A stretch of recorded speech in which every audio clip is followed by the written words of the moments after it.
Daptime, a time dedicated to applying principles that invigorate, motivate, and elevate.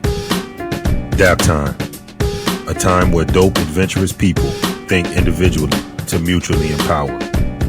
Full episodes can be found at Apple Podcasts, Spotify, on our website at www.itsdaptime.com, or you can follow us on Daptime TV on YouTube.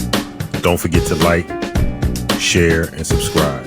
Also, subscribe to us on Instagram at Daptime21, Twitter at Dap_time, and Facebook at Daptime. Thank you for your continued support. It's time.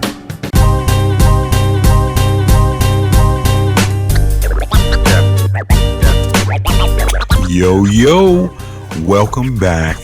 Welcome back. By now, you should know it's your boy, AJ, also known as B.A.M, Bobby Westbrook. And as always, I am joined by my number one and only partner in crime, the one and only world-renowned Big Dame. And the groove, as always, is being provided by in-house maestro, still here, still grooving, Pete Nice. The three of us are happy to welcome you back to another episode of Daptime. We've been gone a while, but we are definitely back in the saddle. And today we are going to talk to you about what we've been doing, what's been on our minds, and what we're going to jump back into as we revitalize the conversation around bold, authentic manhood. Bam, in your face. So with that, it's time. Relax your spine, activate your mind. Let's get it. Big Dame. Yes. What up? Man, I'm good, bro. What's happening with you? Man, it's been a minute. It's been too long. Even though you and I have been in conversation, it's been a long time since we sat down and had one of these conversations. Most definitely. So I am thrilled to see your face, hear your voice, know your thoughts. So much has happened since we last got together. I think when we left off, Sugarfoot was getting ready for the Junior Olympics. Yes, sir. And stepping on the national stage as a young track star. You were proud papa. Yes, sir. On that journey. Yes, sir. But so much is going on, man. So in the time we've been away, just what's been happening? What's been going on with you? Oh, man, just maintaining, man. Maintaining and elevating, man. Looking for that higher elevation and vibration, as we say, you know. And that's really what I've been on, man. Just trying to do better, man. You know, just trying to do better, trying to get along. How about yourself? Well, the same, man. The same. I think, we've been through so much since we've been doing the show. I mean, just, starting the show right on the verge of the pandemic. I think the beginning signs of it, and then coming all the way through that and thinking, things were getting back to normal, having it worse in Delta, Echo, right. Foxtrot. Right. There's so many variants. Magnum Force. and such. But we also experienced changes. I mean, I look back at what we started talking about and what the last, 6-7 months of us taking that hiatus has shown us. I mean, a lot of the health and wellness and lifelong learning and so much. So, like you, man, trying to stay on a higher plane, higher elevation, trying to be better, do better, grow better, and apply the things we've talked about. So happy to say a lot of that has happened, and the health is well and such. But when we left off, we were talking about bold, authentic manhood. And for listeners, just by way of a recap, we, Big Dame and I had kind of come upon, we did Many Faces of Manhood as our first entree into looking at manhood and the many facets of what manhood means. But this year we decided that we wanted to look at what bold, authentic manhood was. And Big Dame, you highlighted and, so eloquently that, this is not for those who are conflicted about the gender. This is more about what manhood really means. Those who are trying to embody, embrace, and exemplify real manhood. Not the stereotypes, but what it really means. And so we were breaking that down and talking about the foundations and fundamentals of that. And we left off on the topic of identity. That's where we kind of stepped off the conversation. And I think it was an appropriate point, considering that the foundations were big. Like, what does faith mean as a foundation? We said we can't build a house without having a faith-based principle, an ideal, an ideology there. But But then you got to have identity that goes with that. I mean, faith being part of that. So picking up the conversation, especially looking in light of, taking 6-7 months to kind of reboot and look at the foundations, I think that time off was appropriate. This is not our day-to-day job. We don't do this every day for money and earn a living. We have responsibilities. You've been given time to your responsibilities. Now that we've taken that time away, has your view of the importance of identity changed or evolved, or do you think that it's even been more so illuminated in the absence? I think more so. I think it's more so been imprinted to me that's what it's all about. You know what I mean? Because I've just seen example after example after example in my day to day matriculation. Man, it's everything goes back to that. It's almost like your identity. Even when you talk about faith, your identity 9 times out of 10, if you're a person of faith, goes back into your faith, right? It's defined within your faith. So no matter what you subscribe to, your identity is wrapped up into that. So, anything that you do, anything that you stand for, stand on, usually, once the storm comes, you start falling back on what you are, who you are, right? What you believe in, your faith, and your identity is wrapped up in that, I believe. So in essence, you have to know your own identity.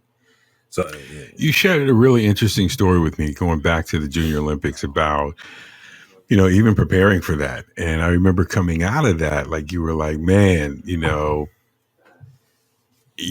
came away from that with more clarity about fatherhood, what you envisioned for Sugarfoot, what you saw in her life, and how the journey, even going there, tested your faith, how you had to rely on your faith, how it guided you in the decisions and choices you made. You want to share a little bit about that? It's been a while, man. Like you said, it's been a few months, but yeah, basically, so going out there was, we weren't sure. It's kind of a long story, but I'm gonna give you the Reader's Digest version. So, I'll take it. So it really the test was more in leading up to the Junior Olympics, more so. For those that don't know, of course, I'm based in Virginia. That's where I live. It's where me and my family live. And then, but every summer, Sugarfoot, of course, goes to Detroit. She trains with a club up there, a track club up there, and that's her team. And so, the whole process, it's an arduous process to uproot everything, get her to Detroit, make sure we're up there, somebody's there with her that can care for her and all of that. And then she can stay focused and do her work and excel as an athlete. Right. So, aside from the financial, burden, the time, the energy, the sacrifices that go into making sure that can happen and making sure you're back here working and doing the things you need to do so you can pay the bills. So aside from all of that, you have to, I watched her grow as an athlete, right? I watched her grow not just as an athlete, but as a individual, you know what I mean? As she made new friends and formed these bonds and took to new coaches and building herself up. And so she went from, I went in there expecting one thing. We came out of it getting much more, right? So it's like you expect, well, if you can just hit this time and qualify in this event, and she ends up qualifying in 2 events. And then she ends up actually participating in 3 events because she got picked up on a relay team because her times got that much better. So it's just for as much time and energy and stress as I put on myself to, man, okay, how's this going to work? How's that going to work? How, for months and months and months leading up to it, by the time we actually got there, it was like a seamless process. It was like it was just supposed to happen. All I had to do was make sure we got her in position. And as long as she was in line, she, it's funny, man. It's like, so of course I read the Bible. I'm into that a little bit. So one of the stories is, a lot of times when Jesus was walking around healing people, they just had to get there. I'm thinking of the guy who, he was crippled, and his boys had to get him close to to Jesus, right? But there was no room, right? He's in his house, right. So he had some ill friends. So they like, okay, let's take the roof off the house, or let's bust a hole in the roof of the house, and we're gonna lower him down into it right there, front and center. You right there, front row seat. So I'm like, that's some pretty cool friends, but that's the thing, right? They the sacrifices they made, they took their time, their energy, their resources, and they thought and they planned and they did all of this. But at the end of the day, it was just get them in position, right? And when they got him in position, he got everything he needed plus some. And so that's kind of what it was, man. For me, you know what I mean? It was about just getting her in position, and that's our jobs as parents. That's our jobs as men, is to get our family in position. It's not to fix nothing. You can't fix nothing. I can't make her run faster. I can't make her do the right thing or do the wrong thing, whatever. But I can put her in position to excel. You know what I mean? And if I look at it like that, then it changes what I do, what my job is. Because my job is not to supernaturally make you a great man or a great woman. My job is to put you into position to become that. You know what I mean? So that's kind of what it was for me. I know I said it was the Reader's Digest version. I tried, man. It was, it's such a long story, though. It is. So it really is. That was the Reader's Digest version. Really, though. You reminded me of a quote that I've taken from my father-in-law, even though, I'm no longer married, but they're still family. And one of his quotes was, you could ask him any day. You could ask him today. He probably would say the same thing. How you doing today? What's going on? And his answer is just creating some value for the family. That's dope. That is, and I've taken that, and I still take it to heart. And even though I don't have any children of my own, I see what I do in the world as a responsibility to create value for the family. And I think to that point, backing into this theme of identity, I think that's where we get lost. Sometimes we pass on things, right? You think about the kid who's got great skills athletically, they're gifted in some area, and you're going to be the ticket for the family, and the value is derived in what you can earn. But the greater value is, how can you contribute, even if it's not a financial thing? How can you contribute to the family advancing, right? Now, there may be a tie ultimately economically to something, but can you do something to facilitate the family moving forward? That you have to be able to, because it's a responsibility, right? It's built into being a man. And so part of your identity is that of an earner. Is you're an earner, and you are a creator of value and opportunity. And I don't know that we do as good a job today, universally as a society of men, in passing that responsibility on. That, to me, that's part of what gets confused when you jumble and play musical chairs with gender, because you pass on what is supposed to be masculinity, but you don't pass along manhood, right? So how do you create that value becomes the question. And for every man, that might be different. For some, it may be in your labor. For some, it may be in your time. For some, it may be in your expertise and wisdom that you can pass on. And all of those things may play a part at some different point. But that's the job. That's the job. Create some value for your family. And everything else plays second to that. But I think we get lost, right? I saw a stat in a report on a census about fatherhood in particular, and it was alarming that we've got 24% of all fathers, 24.9 actually percent of all fathers in the 2019 census were African American fathers, age 14 to 19. 24%. Wow. 14 to 19 years old becoming fathers. Roughly 1 in 4. My man. Yeah. What can a 14 or 15-year-old do to create value for a newborn, Right. for a 2-year-old, for a 5-year-old? They don't even know how to create value for themselves. They don't even know how to value themselves. So I asked the question, if that's the dilemma, that's 2019. So those fathers now, those kids they had that year, they're a couple years old now, about to be 3. And for many of them, they're already on a second or third kid, Right. second or third baby mama. So I asked you the question, are we in trouble? No question. Absolutely. Absolutely. There's no doubt. I mean, it's not a trick question, is it? I mean, Right. Because the thing about it is, you're right. A 14 or 15-year-old can't create value for himself under the best circumstances. Right. Mm-hmm.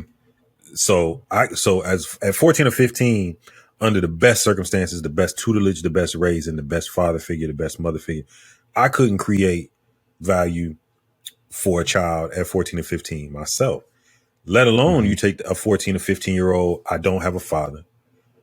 My mom's working all the time, so she's never really around. You know what I mean? Because Mm-hmm. she has to try to feed us. And so where do I even get my identity from to pass on? You know what I mean? Even if I could pass it on at 14 or 15, where would it come from? Dad's not Mm-hmm. there. I don't have no. There's the neighborhood. I got BET. I got my music. And even these days, the music is not. They don't care. They're about getting money. So I can't blame them. That's their job. They're trying to make money. They're not. There's no messages in the music anymore.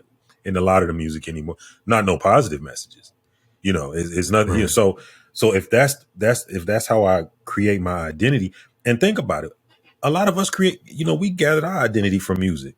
Only difference was there were different messages in the music. You know what I mean? So Right. and it was coupled with there were different influences speaking to us. You know what I mean? Parents, uncles, whatever. So you take now where the music is completely different. It's raw. It's uncut. You can do whatever you want, and it's okay. And everybody Mm-hmm. justifies it. So that's my identity now.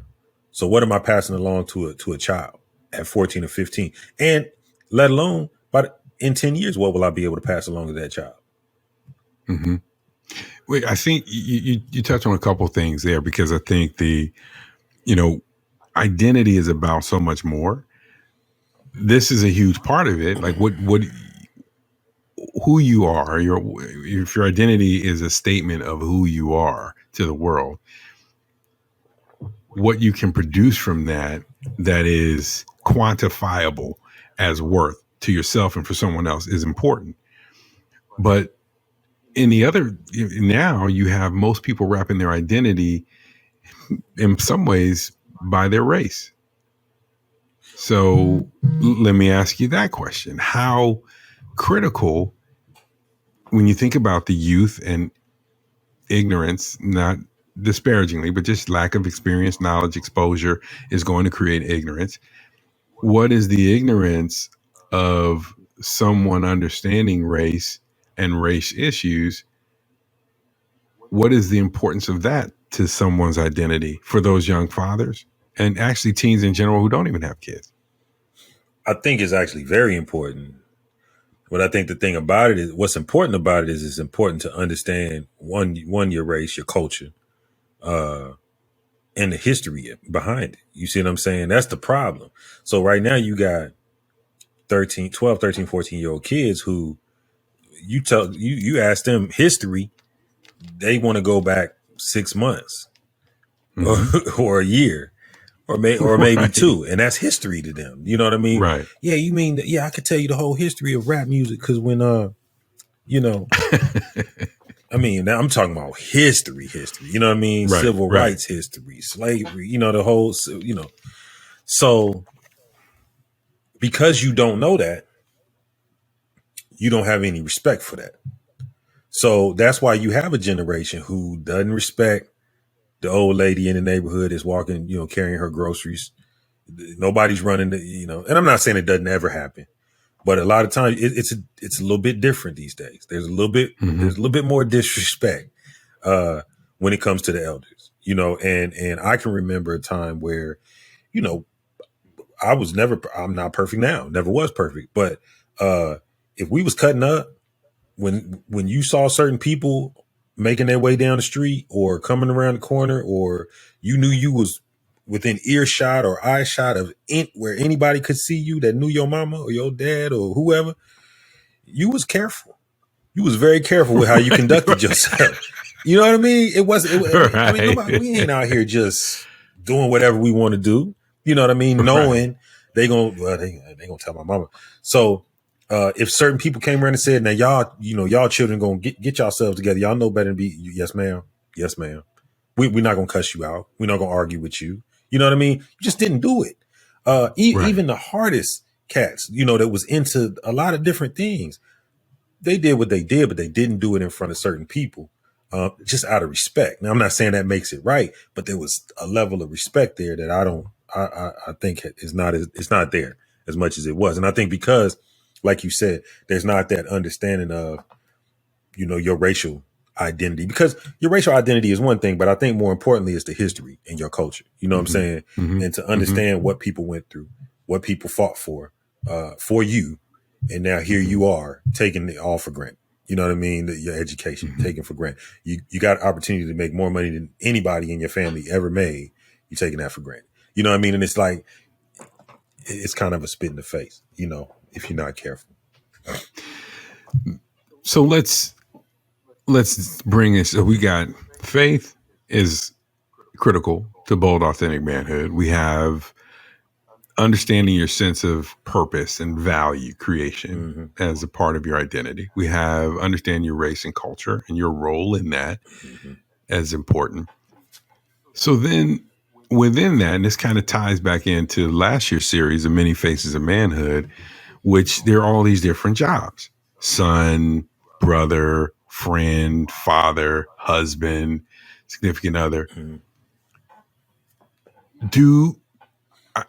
Does your understanding of those other areas, value creation, culture, and your faith, do those things, are they intended to inform then your choices when it comes down to a significant other, fatherhood, career, giving back to community? Are those things intended to inform your choices and how you live that out? I think so. I think they have to. I mean, your faith, all those things you mentioned, it's going to inform you either negatively or positively, depending on where you stand on it. So what do we do? I mean, because really, here's the scariest stat. I mean, I know 25% of fathers being 14 to 19 is a scary stat. The scarier stat to me was that less than 15% of men over 40 without children who were Black would have a child versus 25% of 14 to 19-year-olds having kids. What was the percentage of men over 40? Less than 15% of men over 40 with a college education. Okay. So the demographic of men who are prepared for fatherhood, who could financially support, who have a sense of self-awareness, who are in position to have a career, right? They're adult enough and they live long enough to be able to make basic decisions, you would think, responsibly, are less likely to become fathers than kids who haven't even finished high school, don't even have a secondary education. Right. The best job that most of them can hope for is to become a hit on social media. Right. I mean, it's like, used to be say, your best job you could hope for is a minimum wage gig, but maybe they become a hit on social media. But then it's knowing about how to manage your money, what to do with that money to keep it. So more than likely they fizzle out and settle into, some minimum wage gig, right? They're a prisoner of the very system, especially if they're a minority, right?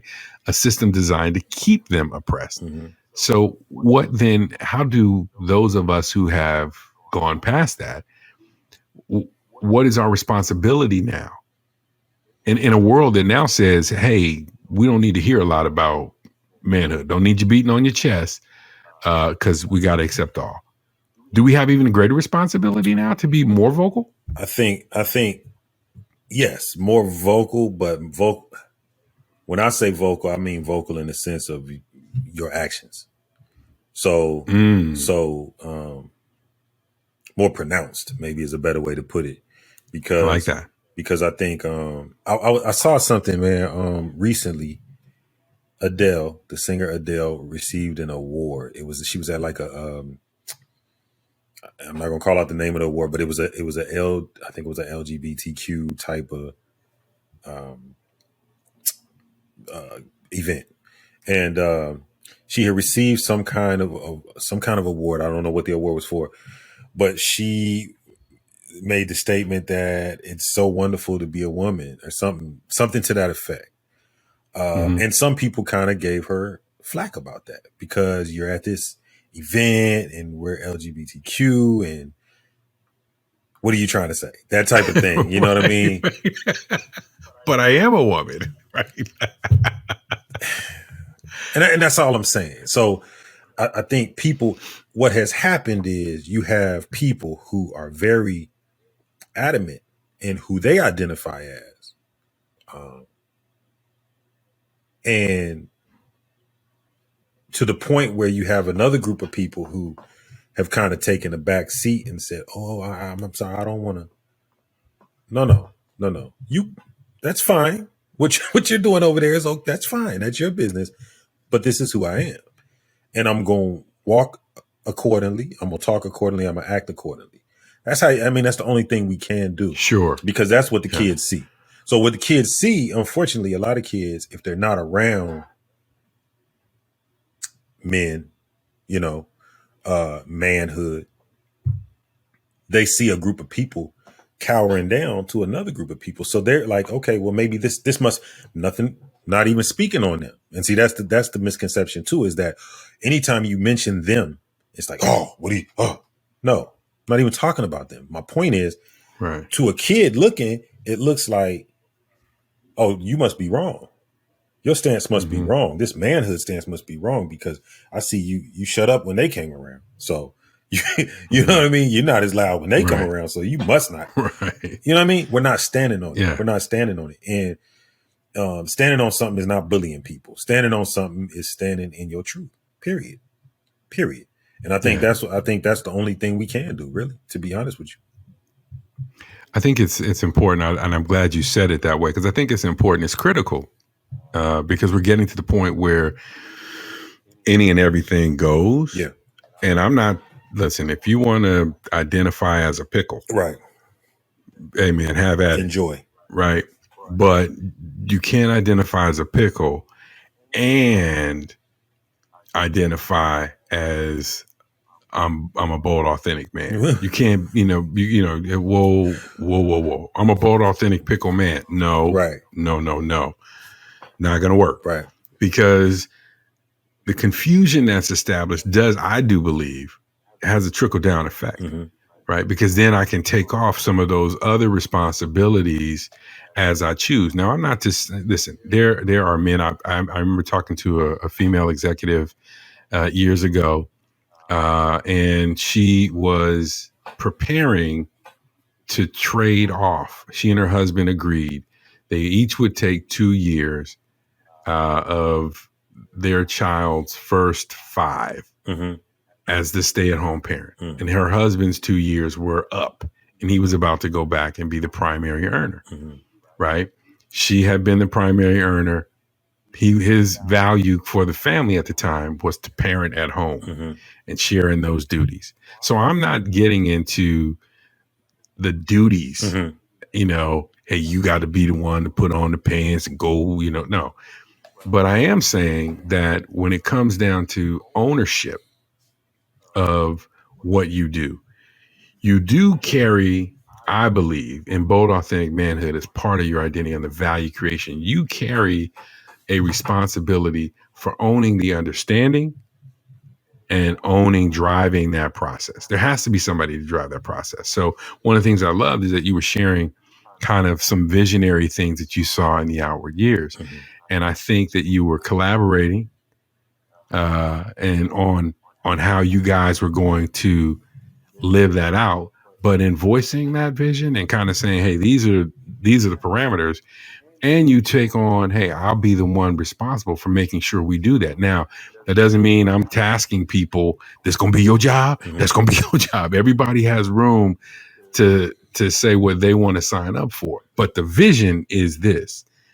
And I think that's a part of the identity. It's Joseph, right? From the Bible. It's that narrative that you get a sense of. That's what, to me, that's why your faith is so critical, right? If you don't have that faith foundation, you don't even see the need necessarily to tap into why was I created to be here. You feel like, you're in a room with a blank canvas and I can draw whatever I want on the board and that's what I'm going to be, not realizing that you're a created being, inside of a structure and give it. Now, not everybody gets the same hand. Some people get a hand where they're created inside of a unit where parents give them up and their children in a system and they're raised by a system and there are horrors and hardship that they experience on the path to adulthood. And perhaps they are males and they have traditional masculine identity. I want my hands dirty. I want to build stuff. I want to break stuff. I want to boss stuff or, whatever. Right. But in the end, somewhere along the way, there was a purpose that was bigger than you for which you were created. And that was your story.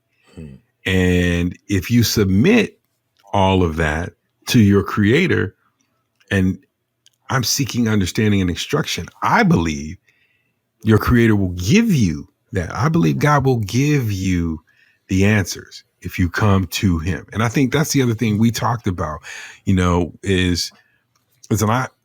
People believe a lot of things. I just know what I know.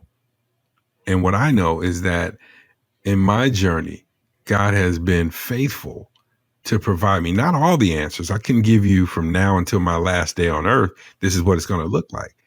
But each step of the way where I found myself lost and unknowing, there's been an answer that's come through the relationships I have.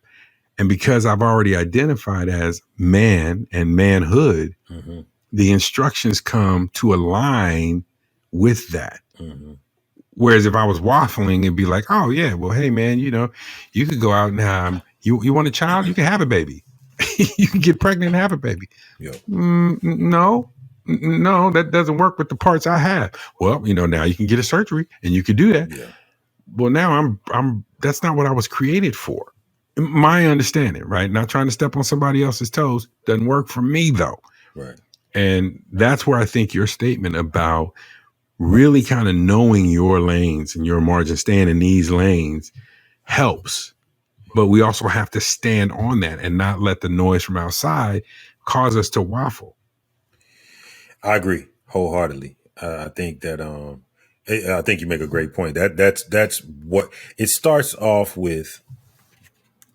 It starts off one way, but it opens the door for so much more stuff, right? It opens the door for the gray areas just start to bleed over into every lane. and I'm not knocking nobody's lifestyle, but for me and for many of us, I just feel like you got to pick one. You got to pick one. Right. And then you gotta stay in the game. I was laughing with somebody one time recently, and there's some situations in life growing up, I can remember where once you get to a certain point in the ride, you in it. And you got to hold on. It's kind of like the roller coaster. When you get on the roller coaster, and once that thing click and it come over and it clicks, Right. You like that. and I mean, you might have just a second. You got a second to holler. No. That hill look too big. Let me out. But if you sitting there trying to be cool and everybody, I don't want to look like a punk and jump off, and that thing start clicking up, click, click, click, click. You got to hold on. You own now. You got to hold on for the ride. You can't do a mulligan, right? You can let's start over. No, you on it. So you got to deal with everything. If you get sick at the end, if you get dizzy, you get nauseous, whatever, deal with it. That's part of it's part of what you chose. And so I think I think what society today is almost like, let's just make up the rules as we go. Right. And I think that's dangerous. You know what I mean? Especially for manhood. And when I say manhood, I'm talking about leadership, because you have to, as a man, you're going to have to lead at some point in your life. You know what I'm saying? And you can't lead when you don't stick to a principle. You know what I mean? You have to be able to stick to principles and stick to your guns. So I agree wholeheartedly, man. I think the roles have to be clear and concise, and you got to stick to them. So I think where you're touching on, which is a good rounding point, is this series, Bold, Authentic Manhood, is three things. One, it is a spotlight on, I think, the attributes, characteristics, and traits of manhood that we should be aspiring to exemplify. That is not perfection. That is aspiration. That is, if you fumble the ball in your faith, you waver somewhere in your faith, that the aim, the faith you aspire is still your beacon. Mm-hmm. Right? So man, I'm off track. You don't figure, where should I go? Let me get back on that. You fumble the ball on creating value for your family, but you understand that's what you're doing. You've been living a little bit more selfish, creating value for you. Mm-hmm. The value creation for family is the beacon. So you redirect yourself. So part of this is about highlighting those attributes, those things and traits that we should be using as beacons to guide us for and strengthen our ability to stand boldly in the face of a world that is pushing against our identity. The world we live in, man, is full of bullies, right? Mm-hmm. Money bullies, bully poor people, right? I got money, you don't have money. That's all gentrification is. I got money, I can buy up your property at a cheaper value and destroy your community of poor people and raise the value for people like me, mm-hmm. push you out, right? So that the world has bullies everywhere.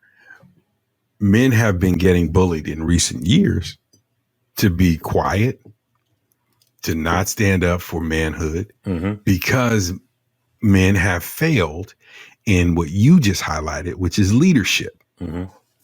So, one, highlight the attributes and traits so that, two, you can stand up confidently in it when you're being bullied. Mm-hmm. And three, to empower what I think we know we need to do, which is to shine a light on it. Mm-hmm. Everybody's shining a light on there. Now, listen, we know a man don't have to go around beating his chest. Right. The silverback is not running around beating on his chest to announce he's a silverback. Most of the time you see a silverback, he walks and everybody else is kind of quiet. Mm-hmm. When he walks through. They don't want no smoke. Mm-hmm. You know what I mean? It's like, hey, I'm not testing Rudy today. He's rolling up in here. I don't want him taking my bananas. Right. So I'm keeping it close. So it's not saying we have to walk into the office, a bold, authentic man is here. But when we have those attributes on display, when we use those guiding rods to stand up in truth when we're being bullied, and we get bullied quietly, right? The pressures of buying a home, having your credit straight, being responsible. You got a couple kids, about a couple baby mamas. You're raising kids with your spouse and your stepchildren and the ones you got there. It's hard to manage your other responsibilities, but your traits, your values, they inform how you show up in all of that and how you push back against pressure to buckle, mm-hmm. right? that we want to shine a light on those things, and it's okay for us to celebrate that. So the point of this series is really that, is to empower bold, authentic manhood to be on display, and to help men feel comfortable and confident in doing that in a way that's respectful of themselves, other men, and people who, perhaps don't agree, but still be respectful in the way that we shine a light on bold, authentic manhood, not buckle. I agree, brother. I agree. It's not, we don't need any more. He gonna cry in the car. No. Right. No red, no big red. No.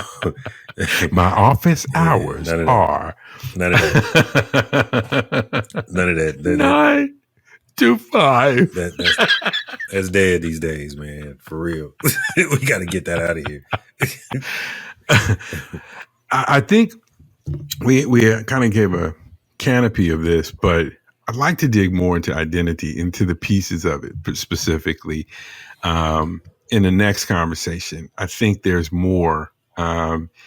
We scratched the surface, but I really want to dig into the faith identity, right? That part of our identity more, because I think that's an area we've been attacked. And you and I were talking in the lead up, part of the time away, we've been continuing our conversations. We both have realized, like, there's some disciplines, and discipline is an attribute of bold, authentic manhood. Physical discipline, spiritual discipline, mental discipline.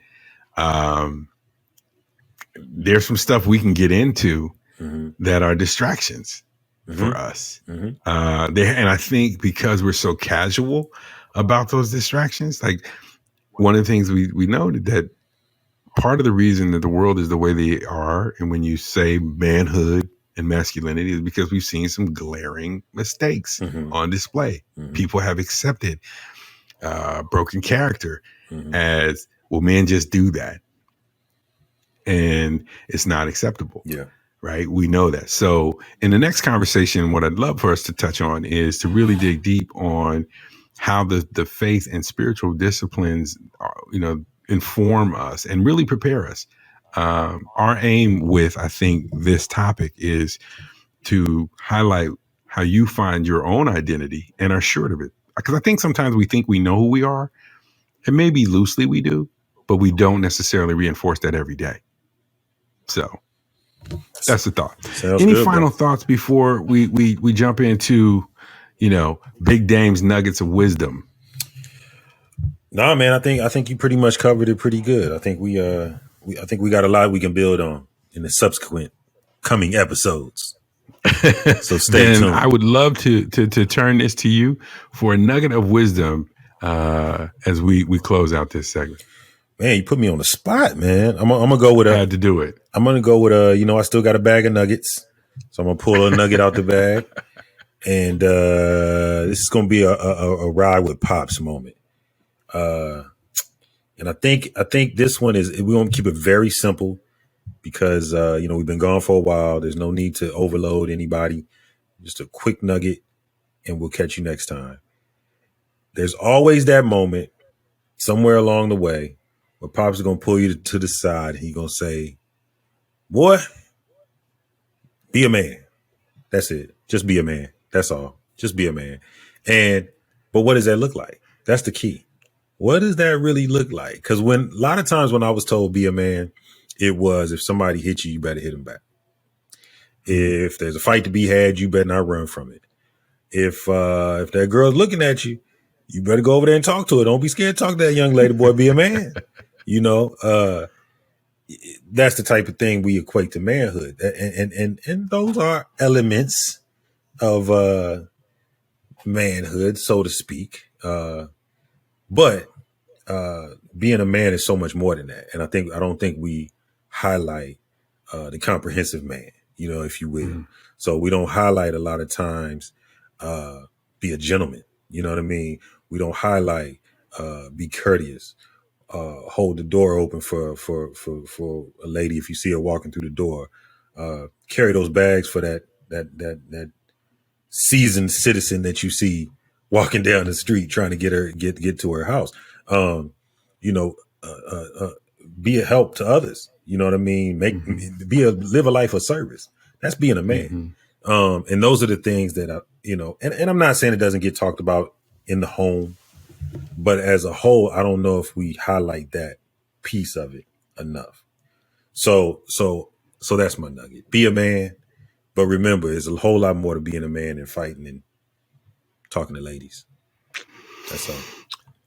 That is a timeless truth, if ever there was one, and I I think there's one to live by. Speaking of which, we're going to allow you to share in this with us.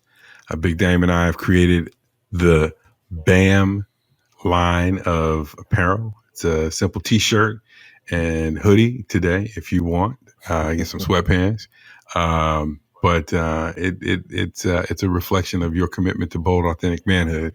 And it allows you to just share in the journey with us. So you can check that out on our website, www.itsdaptime.com. You can go to the Dap shop and order yourself one, order 10, get them for all the men in your life, your brothers, your friends, nephews, and join the movement. We are also going to look at the end of this series to put together an online experience where we can get together as men and kind of share and encouraging each other for just a couple hours of your day. But it should be fun and engaging. We want you to stay tuned for more information about that as we get near the end of this series.